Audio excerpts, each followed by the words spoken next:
Welcome back to Maths Online class. See here, this is going to be our lecture number 5. Again, on the same topic, we will discuss the things.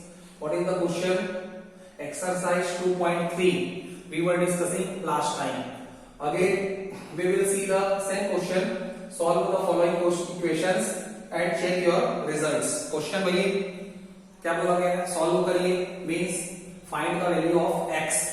और result को check करिए, मतलब जो भी value x की find out होती है we have to put both in the given question, whatever the given question will be there, उसमें x की वैल्यू को पुट अप करिए और सिद्ध करके बताइए, प्रूफ करके बताइए either the left hand side is equal to the right hand side और नॉट, कि इसके जो दो साइड होते हैं लेफ्ट हैंड साइड, वहां पे जो आंसर मिलेगा वो राइट हैंड साइड के आंसर के इक्वल है कि नहीं, यही काम करना है. सेम क्वेश्चन लिया, क्वेश्चन नंबर 8 लिया, थोड़ा सा डिफिकल्ट है क्वेश्चन, थोड़ा सा डिफिकल्ट तब हो जाता है जब चीजें फ्रैक्शन के रूप में कन्वर्ट हो जाती हैं. अब आप देखें कि जो x वाला टर्म है 2x/3 है, वो x वाला जो टर्म है वो क्या है बेटा 7x/15 है, बाकी कोई अंतर नहीं है, बस फ्रैक्शन हो गया है. फ्रैक्शन वाले क्वेश्चन के बारे में मैं आपको थोड़ा सा गाइड करता हूं. अब आप देखो, नथिंग इज, मेथड तो अपन रखेंगे बेटा सेम, 2x/3 को मैंने सेम रखा 2x/3, और ये जो x वाला टर्म है ना 7x/15 अभी फिलहाल कहां पे है, it is actually on the right hand side पे है. So what we have to do, we have to transfer this particular term from the right hand side to the left hand side. इसको right hand side से left hand side पे transfer करते हैं. जैसे transfer करेंगे तो ये लिखा जाएगा -7x/15, because according to the rule of the equation आपको मालूम है we have to change the sign को चेंज करते हैं. राइट नाउ सी, पहले से क्या लिखा है 3, तो 3 पहले लिखें, बाद में ये 1 इधर से इधर आएगा तो -1. और ऐसा क्यों करते हैं, क्योंकि इक्वेशन का नियम कहता है कि इजी तरीका यही है कि shift all the variable terms to the particular side, either it will be left hand side और right hand side, and keep all the constant terms on the right hand side. एक side पे आप constant terms को ले जाइए, shift कर लीजिए, एक साइड पे आप वेरिएबल टर्म्स को शिफ्ट कर लीजिए, and after that solve them separately. उसके बाद उसको सेपरेट सॉल्व करिए. ठीक है, यही काम कर रहे हैं. अब this is the fraction. Fraction को क्या डायरेक्ट ऐड करते हैं? नो. फ्रैक्शन को क्या डायरेक्ट सब्सट्रैक्ट करते हैं? नो. फ्रैक्शन को सॉल्व करने का एक ही तरीका है, इक्वलाइज देयर डिनोमिनेटर. इनके डिनोमिनेटर्स को आप पहले इक्वल करिए और उसके बाद ही वो सॉल्व होंगे. सो डिनोमिनेटर को इक्वल करना मतलब क्या करना बेटा, उनके डिनोमिनेटर्स का एलसीएम निकालना. सो 3 और 15 का एलसीएम क्या निकलेगा, मैं डायरेक्ट बोल रहा हूं 15 निकलेगा. क्यों ऐसा? इसलिए क्योंकि आपको बस ये चेक करना है क्या ये 15 which is the bigger denominator, सबसे बड़ा वाला डिनोमिनेटर यहाँ पे क्या है 15 है. So either this 15 it comes in the table of 3 और नॉट. क्या ये 15 3 की टेबल में आता है? यस. क्या ये 15 3 की टेबल में आता है? हाँ. तो कुछ भी नहीं करना है बेटा, 15 अगर 3 की टेबल में आता है तो आपको 15 विल बी द एलसीएम. अब देखो इसका नियम क्या कहता है कि ये इसका जो न्यूमरेटर है, जो पहला फ्रैक्शन लिखा हुआ है 2x/3, जो पहला फ्रैक्शन लिखा हुआ है 2x/3, इसका जो न्यूमरेटर है, क्या है न्यूमरेटर 2x. क्या है न्यूमरेटर 2x. सो उसको वी हैव टू मल्टीप्लाई इस 2x का इनटू किसके साथ करना होता है कि उसके डिनोमिनेटर को आप देखो 3.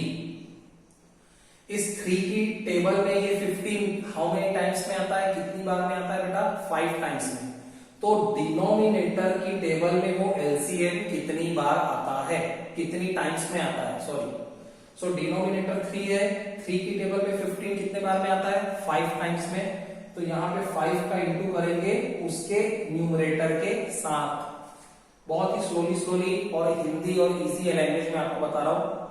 माइनस, फिर से वही काम करेंगे. अब इस 7x का मल्टीप्लाई किससे करेंगे कि इसके डिनोमिनेटर जो 15 है, 15 की टेबल में ये 15 कितने बार में आता है 1 टाइम नहीं आएगा, तो 1 का इंटू करेंगे.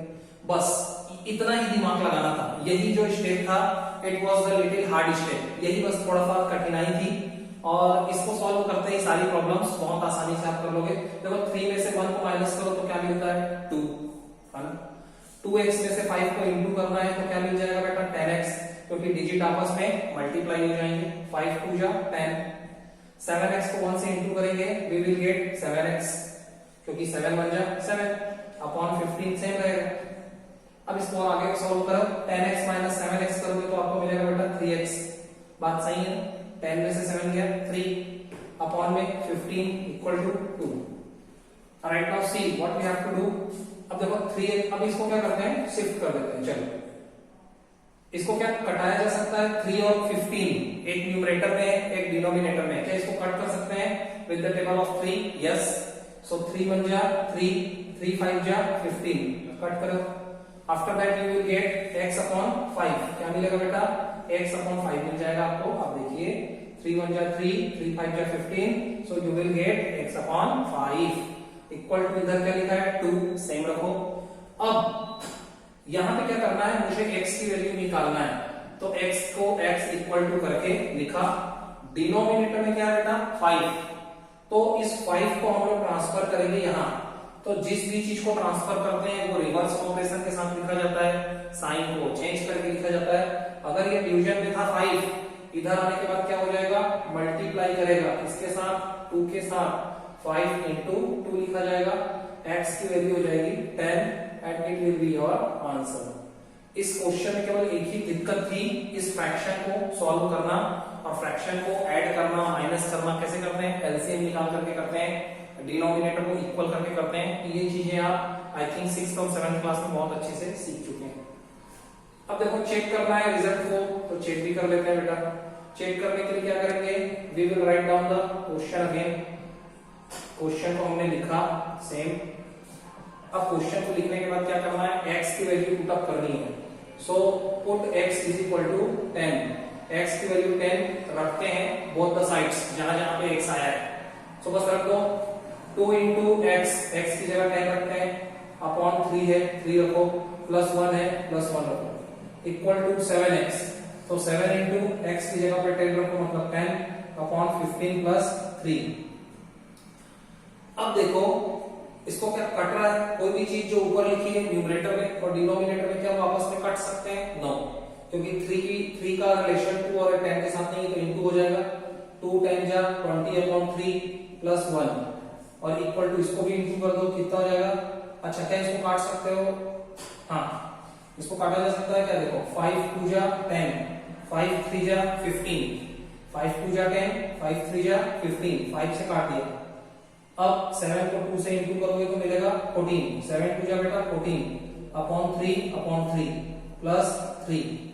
अब देखो, अब इसको मैं सॉल्व करना चाहूं तो मुझे प्लस करना पड़ेगा, फिर से एलसीएम निकालना पड़ेगा। तो मैं क्या करता हूं, ये फ्रैक्शन वाला जो टर्म है ना, इसको ट्रांसफर कर देता हूं। 20 अपॉन 3 यहाँ पे लिखा है, 14 अपॉन 3 को इधर से इधर ले जाते हैं, तो माइनस 14 अपॉन 3 हो जाएगा, और इससे क्या आपका काम आसान हो जाएगा। और इधर 3 लिखा है तो 3, 1 को यहां से यहां लाते हैं, -1। बेटा ये जो मैं कर रहा हूं ना, ये एक्स्ट्रा काम है, क्वेश्चन ने बोला है कि चेक भी करो, बाकी आंसर यहां आ चुका है, ठीक है। अब देखो इसमें क्या है कि डिनोमिनेटर सेम है, इसलिए इससे अपना क्या फायदा हो गया, अपन डायरेक्ट इसको अपॉन 3 लिख सकते हैं और 20 माइनस 14 करके लिख सकते हैं, क्योंकि डिनोमिनेटर 3 हो गया है। अब 3 में से 1 गया तो कितना आएगा 2, 20 में से 14 को माइनस करोगे तो कितना मिलेगा 6 अपॉन 3 इक्वल टू 2। अब इसको अगर सॉल्व करोगे तो 3 1 जा 3, 3 2 जा 6, तो 2 इक्वल टू 2 मिला, मतलब left hand side it is equal to the right hand side. और यही तो प्रूफ करके बताना था कि लेफ्ट हैंड साइड की वैल्यू राइट हैंड साइड के इक्वल है कि नहीं।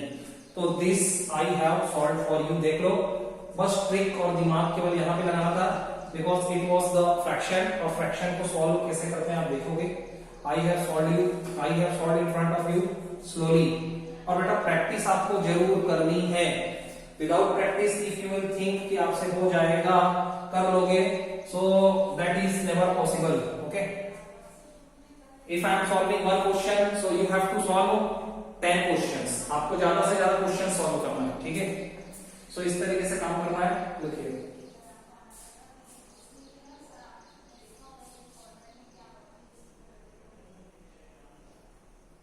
सो लुक हियर, अब क्या करते हैं, थोड़ा सा आगे बढ़ते हैं बेटा, है ना, थोड़ा सा आगे बढ़ते हैं।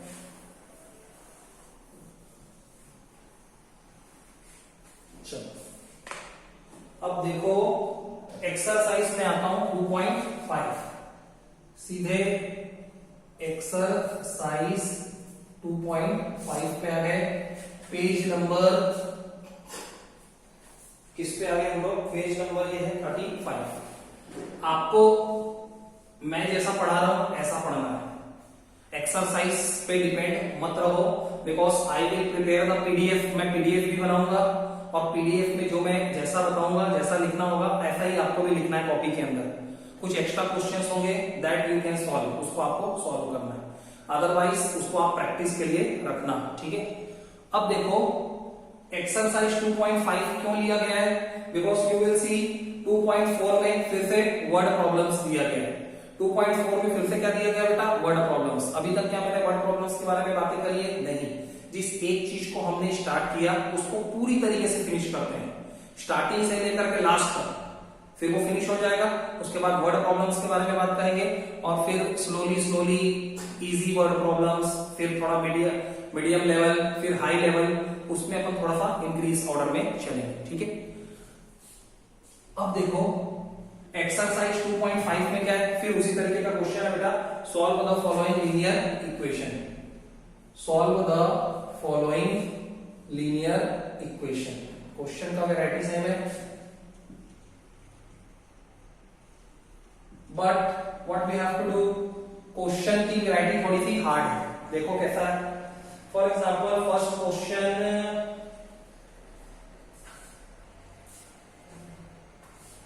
देखो फर्स्ट क्वेश्चन, जैसे कि मैं क्वेश्चन लेता हूं, क्वेश्चन नंबर फर्स्ट से स्टार्ट करते हैं। चलो फर्स्ट तरीका समझो बस, x/2 -1/5, x/2 -1/5 is equal to x/3 + 1/4, x/3 + 1/4।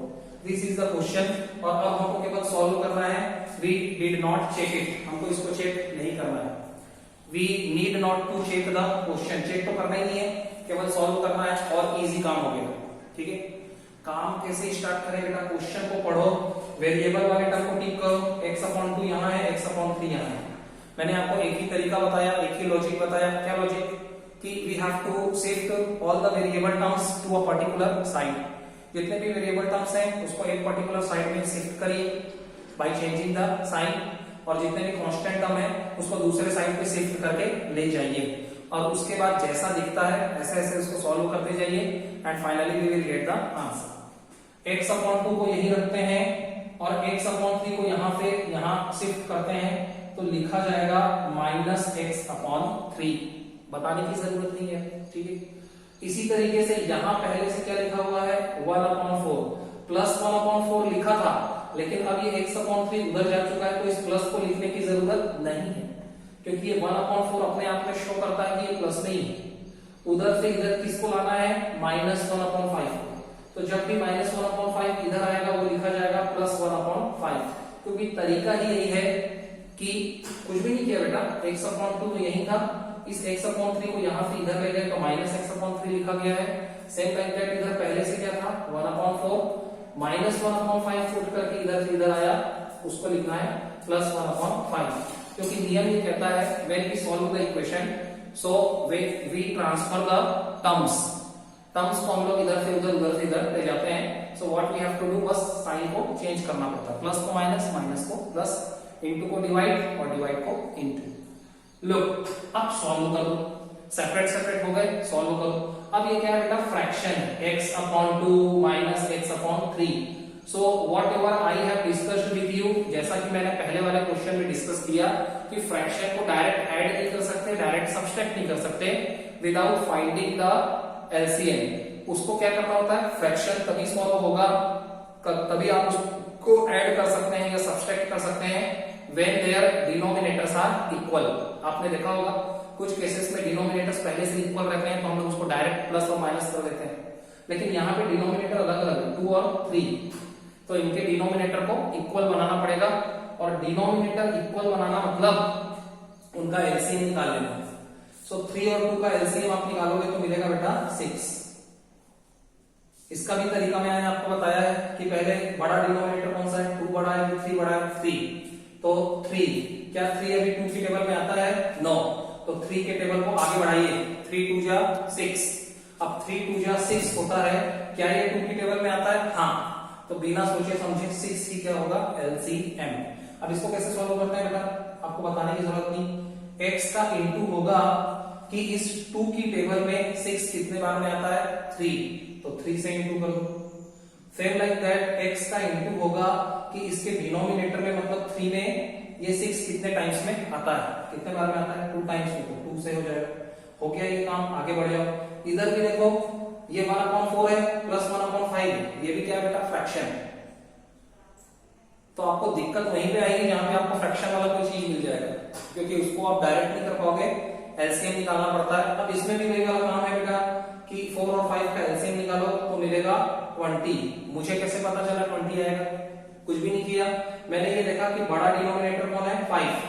5 की टेबल में पढ़ते जाओ। 5 1 जा 5 आता है क्या 4 की टेबल में? 5 नो। 5 2 जा 10 आता है क्या? नो। 5 3 जा 15, क्या 15 आता है क्या? नो। 5 4 जा 20, क्या 20 आता है? हाँ। तो यही होगा। और ऐसे ही एक दूसरा नियम ये कहता है कि जब भी आपको कोई प्राइम नंबर मिले और आपको एलसीएम निकालना हो तो उन दोनों का आपस में मल्टीप्लाई कर दो तो एलसीएम मिल जाता है। 5 4 जा 20, ठीक है। बढ़ते हैं आगे। 1 का इंटू उसके साथ होगा कि इस 4 की टेबल में 20 कितने बार में आता है। इसका जो डिनोमिनेटर है 4, उसकी टेबल में 20 कितने बार में आता है? 5, तो 5 होगा। प्लस को आप प्लस लिखेंगे। 1 का इंटू होगा उसके साथ कि इसका जो डिनोमिनेटर 5, उसकी टेबल में 20 कितने बार में आता है? ठीक है, तो 5 के टेबल में 24 बार में आता है, 4, ठीक है। आगे बढ़ो। x और 3 का इंटू 3x, 2 और x का इंटू 2x अपॉन का 6 इक्वल टू, आगे बढ़ो। 5 1 जा 5 प्लस 1 4 जा 4 अपॉन 20, आगे बढ़ो। थोड़ा फास्ट करना है। 3x में से 2x को माइनस करना, मतलब 3 और 2 को माइनस कर दो 1, तो 1x आएगा, लेकिन 1x को हम लोग ओनली x लिखते हैं, आपको पता है। इक्वल टू 5 और 4 को जोड़ें तो मिलेगा 9/20। अब कुछ भी नहीं करना, x की वैल्यू निकालना है। तो देखो x की वैल्यू निकालना मतलब इस 6 को इधर से उधर ले जाना है ना। 6 अभी फिलहाल कहां पे है? डिवीजन में है। तो जब वो डिवीजन में है तो जब उसको इधर से उधर ले जाएंगे तो क्या हो जाएगा? मल्टीप्लाई हो जाएगा। इधर पहले से क्या लिखा हुआ है? 9/20, तो 9/20 के साथ इंटू किसका? 6 का। सही। बस x की वैल्यू निकालने के लिए इसको सॉल्व करना है। इसको सॉल्व करना मतलब कटाना, सिंप्लीफाई करना। तो देखो बेटा 9 और 20 क्या सिंप्लीफाई हो सकते हैं? नो, कनेक्शन ही नहीं। क्या 6 और 20 को कट कर सकते हो? हाँ, 2 से दोनों कट रहे हैं। 2 3 जा 6, 2 10 जा 20। अब क्या 10 और 3 और कट सकते हैं? नो। तो जब कोई ऑप्शन ना बचे तो केवल आपको इंटू करना ही बाकी रहता है। तो क्या लिखा है? 9/10 इंटू 3, और 3 मतलब 3/1, मतलब अब तो कटेगा नहीं, तो केवल इंटू कर दीजिए। तो x की वैल्यू आएगी 9 3 जा 27। न्यूमरेटर्स को आपस में मल्टीप्लाई करते हैं और डिनोमिनेटर्स को आपस में मल्टीप्लाई करो, 10 1 जा 10। So this is your answer. ये आंसर हो गया। So this was the solution. Okay.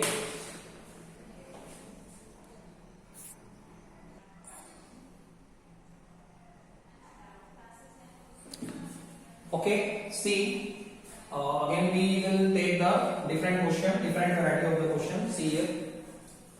What is next? Same question is there. Exercise 2.5, page number 35. We are solving some different categories of the question. So in the same series I am taking the question number, थोड़ा सा hard वाला करें, 3। Question number 3 देखो बेटा, little hard है but ज्यादा hard नहीं है। Look here, x plus 7 minus 8x upon 3। Question से डरना बिल्कुल भी नहीं है आप लोगों को। 17/6 because all the questions method clear हो गया ना, and after that you can solve any varieties of the question। minus 5x upon 2, बस उस मेथड को याद करिए, whatever I have told you, and according to this method again same thing is there। all the variable terms we have to shift on a particular side, either it will be in the left hand side, either it will be on the right hand side, and we have to solve them separately। same like that all the digit terms, जितने भी प्रकार के digits वाले terms होते हैं which we call constant term, उनको एक side पे रख करके we have to solve them. अब लुक हियर, तो according to that this is the variable term, this is the variable term and this is the variable term. What I have told you, मैंने आपको क्या बोला, जितने भी variable terms हैं उनको एक ही साइड पे ले जाइए, सॉल्व करिए। तो ये x, अब मैं सारे वेरिएबल टर्म्स लिखता हूं, x की जगह x, ये माइनस 8x/3, इसको सेम लिखेंगे माइनस 8x/3, क्योंकि इसको ट्रांसफर थोड़ी किया, बस पेयर बना रहा हूं, x वाले को x लिख दिया, जितने भी x वाले टर्म है उनको एक साथ एक ही जगह पे रखना है। सो x माइनस 8x/3। अब इधर भी एक वेरिएबल टर्म है बेटा, कौन सा है, माइनस 5x/2। मेथड ये कहता है कि जितने भी वेरिएबल टर्म्स हैं we have to keep them on a one particular side, उसको एक ही साइड पे रखना है, and after that we have to solve them separately, उसको अलग अलग सॉल्व करना है। तो इसको यहां से इधर ले जाना पड़ेगा, जैसे ही आप इसको यहां से वहां ले जाते हैं it will be written here plus 5x/2, यहां पे इसको प्लस 5x/2 के रूप में लिखते हैं, यहां तक सही, equal to and after that all the digit terms, all the constant terms it will be on a one particular side, जितने भी डिजिट वाले टर्म्स होंगे, कांस्टेंट टर्म्स होंगे, उसको एक ही पर्टिकुलर साइड पे रखना है। सो अकॉर्डिंग टू दैट 17/6 पहले से लिखा हुआ है, जो डिजिट पहले से हो उसको आप पहले लिखें, जो डिजिट पहले से वहां पे लिखा है, फॉर एग्जांपल 17/6 उसको हमने पहले ही लिख दिया। अब बारी आती है जो डिजिट वाला टर्म है, इधर से जो डिजिट वाला टर्म था वो कौन था बेटा, 7, प्लस 7 को उधर से हटा करके इधर लाएंगे और यहां लिखेंगे तो -7। तो ये पहला step, that was the beginning step and it was very very important. जिन बच्चों ने इसको कैच करना समझ लिया, पकड़ना समझ लिया, उनको कोई प्रॉब्लम नहीं होने वाली है, ठीक है। जितने भी एक्स वाले टर्म्स थे उनको एक पर्टिकुलर साइड पे रखा, जितने डिजिट्स वाले टर्म्स थे उनको एक पर्टिकुलर साइड पे रखा। एक्स वाले टर्म्स को वेरिएबल टर्म्स कहते हैं एंड डिजिट वाले टर्म्स को हम लोग बोलते हैं constant term, and after that we have to solve them separately, बस आंसर मिल जाएगा अपने आप। अब देखो क्या लिखा है, x/1 minus 8x/3 plus 5x/2। आपको समझ में आ गया होगा कि actually it is written in the fractions form, fraction के फॉर्म में लिखा हुआ है, actually it is written in the fraction form. किसके फॉर्म में लिखा हुआ है, ये फ्रैक्शन के फॉर्म में लिखा हुआ है। And if it is written in the fraction form, और अगर ये फ्रैक्शन के फॉर्म में लिखा हुआ है बेटा, तो क्या, अगर ये फ्रैक्शन के फॉर्म में लिखा हुआ है तो इसको अपन सॉल्व करते हैं बाय इक्वलाइजिंग देयर डिनोमिनेटर। हमको डिनोमिनेटर को इक्वल करना पड़ेगा, and for equalising the denominator, और डिनोमिनेटर को इक्वल करने के लिए we have to find out the LCM of the denominator. हमको जितने भी डिनोमिनेटर्स वाले डिजिट हैं उनका एलसीएम फाइंड आउट करना है। क्लियर कट बात है। यहाँ पे 3 है, जनरली 2 होते हैं, कोई फर्क नहीं पड़ेगा। 1, 3 और 2 का एलसीएम निकालना है। 1 को तो छोड़ दो, 3 और 2 में बड़ा कौन है, 3 की टेबल पढ़ो, 3 1 जा 3, क्या 2 से उसको जोड़ो, क्या 2 की टेबल में 3 आता है, नो। 3 की टेबल आगे मूव करिए, 3 2 जा 6, क्या ये 6 2 की टेबल में है, हाँ। In short 6 is the LCM. यहां तक बात समझ में आ गई। अब आगे बढ़ते हैं, क्या करते हैं बेटा हम लोग, x का इंटू होगा उसके साथ कि इसका जो डिनोमिनेटर है ना 1, उसकी टेबल में 6 कितने बार में आता है, तो 1 की टेबल में 6 टाइम्स में आता है, 6 लिखेंगे, माइनस को माइनस लिखेंगे। 8x का इंटू करना होगा उसके साथ कि इस 3 की टेबल में, इस डिनोमिनेटर 3 की टेबल में 6 हाउ मेनी टाइम्स में आता है, 2 टाइम्स में आता है, 2 का इंटू हो गया। प्लस 5x के साथ इंटू करना होगा उसका कि इसका जो डिनोमिनेटर है मींस 2, इसकी टेबल में 6 हाउ मेनी टाइम्स में आता है, सो 2 की टेबल में 6 हाउ मेनी टाइम्स में, 3। यहां से लेकर के यहां तक जो इतना बड़ा बर्डन था ना, सॉल्व हो गया, कोई दिक्कत नहीं। इक्वल टू यहां पे भी ये चीजें फ्रैक्शंस के रूप में लिखी हैं, you can see 17/6 minus 7/1, and again I am repeating my sentence कि all the fractions they can't be directly added, even they can't be directly subtracted। ना तो इसको आप डायरेक्टली ऐड कर सकते हैं, ना तो उसको आप डायरेक्टली सब्सट्रैक्ट कर सकते हैं without equalising their denominator, without finding their LCM. सबसे पहले एलसीएम के बारे में बात करते हैं। What is the LCM of 6 and 1? तो बिना डाउट के आप 6 लिखोगे, क्योंकि 1 का तो कोई मतलब होता नहीं। अगर 17 के साथ इंटू करना है कि 6 की टेबल में 6 कितने बार में आता है, इस डिनोमिनेटर 6 की टेबल में 6 कितने बार में आता है? 1 टाइम में, सो 1 हियर माइनस 7 का इंटू उससे करेंगे कि इस डिनोमिनेटर 1 की टेबल में 6 हाउ मेनी टाइम्स में आता है? डिनोमिनेटर 1 की टेबल में 6 हाउ मेनी टाइम्स में आता है? तो 1 की टेबल में 6 टाइम्स में आता है बेटा, ठीक है। आगे बढ़ो, 6 को x के साथ इंटू किया 6x माइनस 8x को 2 के साथ इंटू किया, तो 8x को जब 2 के साथ इंटू करोगे मतलब 8 2 जा 16x and after that plus 5x multiplied by 3 will tell you 5x को 3 के साथ मल्टीप्लाई करो, so only multiply the digits, 5 3 जा 15x अपॉन व्हाट 6, कोई चेंज नहीं, जैसा जैसा है ऐसा ऐसा करो, दिमाग लगाना ही नहीं। 17 1 जा 17 माइनस 7 6 जा 42, सॉरी टेबल क्लियर होना चाहिए बस, नथिंग एल्स। अब इन तीनों को आपस में सब्सट्रैक्ट करो या सॉल्व करो, नथिंग एल्स बेटा। लुक हियर, इसका भी एक इजी सा मेथड है, I am telling you, please concentrate here. अब क्या करो, ये 6x प्लस वाला है और ये 15x भी प्लस वाला है, प्लस वाले को आपस में लिख लो जोड़ करके। अपने पास ये फ्रीडम होती है कि हम लोग प्लस प्लस वाले को कभी भी सेपरेट आउट कर सकते हैं ऐड करने के लिए, ठीक है। तो ये 6x प्लस वाला 15x प्लस वाला इसको साथ में लिख लिया, माइनस 16x को बाद में अपन सॉल्व करेंगे, मतलब पहले अपन ये करना चाहते हैं इन दोनों को पहले ऐड कर लेते हैं, उसके बाद माइनस का काम करेंगे। Here only 2 digits are there, 17 and 42। करना क्या बेटा, one is the positive integer, another is the negative integer. As I have told you, when you will find one positive and one negative integer, so in that particular situation what you have to do, you have to follow the subtraction. क्या एक positive और एक negative को आप आपस में add करोगे? Never. Always you have to subtract करते हैं, करके बताता हूं। 42 माइनस 17 करते हैं, करो। 12 माइनस 7 कितना आएगा? 5। 12 माइनस 7 5, ठीक है। और उसके बाद ये 3 हो गया, 3 माइनस 1 2, 25 आएगा बेटा, ठीक है। सो 25 आएगा, but that 25 will be written in the negative form. इसको नेगेटिव फॉर्म में लिखेंगे, why? Because this is the negative integer. 42 was the negative integer and that negative integer was greater than the positive integer. जब negative integer positive integer से बड़ा है and you are subtracting और आप subtraction के operation में हो, answer always will be negative, answer तो आपको नेगेटिव ही मिलेगा। और अगर उल्टा हो, सब्सट्रैक्शन के ऑपरेशन में हो, positive integer is the greater than the negative integer, और पॉजिटिव इंटीजर जो है वो बड़ा है, ग्रेटर है as compared to the negative one, so your answer will be ever positive, answer आपका पॉजिटिव मिलता है। ये चीजें छोटी छोटी सी बातें होती हैं एंड कंटिन्यूअसली आई स्पोक, मैंने बोला है ना। So you have to take care. 6x plus 15x add करिए भैया, 15 और 6 को ऐड करोगे तो मिलेगा 21x माइनस 16x, सेम लिखा, अपॉन 6 सेम, इधर आ चुका है minus 25 upon 6, no change.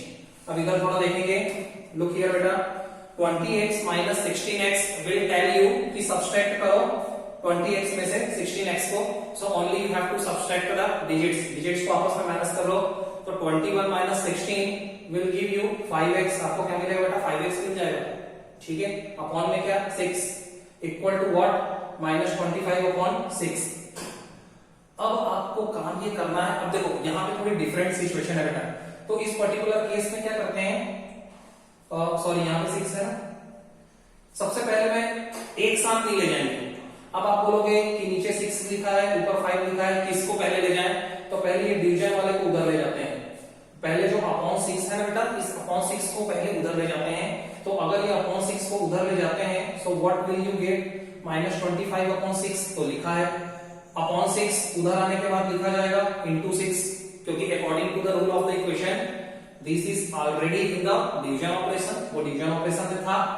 And when we are changing the side, जब उसका साइड चेंज करते हैं, so it will be written in form of multiplication, वो मल्टीप्लाई के रूप में लिखा जाएगा, करेक्ट है। 6 से 6 कैंसिल होता है, नो प्रॉब्लम।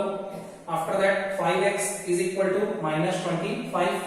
अब इसको सॉल्व करना right now, I think it is very easier thing for you, anybody can do this, minus 25 upon 5, and when you solve this both the fractions, so you can cut both the digits with the table of 5 5 5 5 5 5 25, finally you will get the answer x is equal to -5. that is the answer. बाद में जैसे जैसे ये reduce होता चला जाएगा, छोटा होता चला जाता है, प्रॉब्लम शुरू में बड़ा होता है, धीरे धीरे वो डिक्रीजिंग ऑर्डर के हिसाब से शुरू में वो बड़ा लगता है, जैसे जैसे आप सॉल्व आउट करते जाते हैं तो वो डिक्रीजिंग ऑर्डर को फॉलो करते हुए एकदम छोटे से छोटे रूप में कन्वर्ट हो जाता है और वहां से आपकी प्रॉब्लम बहुत ही ज्यादा इजी हो जाती है. ट्रिक क्या था, मेथड क्या था, व्हाट वाज द मेथड हमने कॉमन रखा. क्या? All the variable terms we have to keep on a particular side. जितने भी वेरिएबल टर्म्स होंगे उनको केवल एक ही साइड रखें. And all the constant terms, all the digits kinds of the terms we will keep on the separate side. उसको हम लोग एक पर्टिकुलर साइड में रखें. अभी तक आपने देखा होगा मैंने लेफ्ट हैंड साइड में हमेशा वेरिएबल टर्म्स को पहले शिफ्ट किया है, यहाँ पे भी वही काम किया. अब ये फ्रैक्शन है, फ्रैक्शन को डायरेक्टली ऐड नहीं कर सकते, सब्सट्रैक्ट नहीं कर सकते. So what you have to do, you have to go for finding the LCM. उनको इक्वलाइज करने के लिए एलसीएम निकाला, इसको हमने सॉल्व किया, जिसको फ्रैक्शन सॉल्व करना कहते हैं. इधर भी फ्रैक्शन सॉल्व किया, अपने आप ये रिड्यूस होता चला जाता है, छोटा होता चला जाता है और finally we will get the answer. तो बेटा मेथड तो वही है, केवल डिजिट्स के साथ खेलना है. ठीक है, आपको छोटी छोटी सी बातें पता होनी चाहिए कि अगर मान लो ये 6x - 16x लिखा है तो अब क्या करना है. So while doing the different varieties of the questions, it will be automatically clear to you. Okay. Look here, video is little lengthy. Video थोड़ा सा lengthy हो गया, and actually we have taken the 2 or 3 problems. ज्यादा problems ले नहीं पा रहे हैं, no problem. We will solve a few problems, but it will be very very good problems. Till then, all the best. Thank you so much.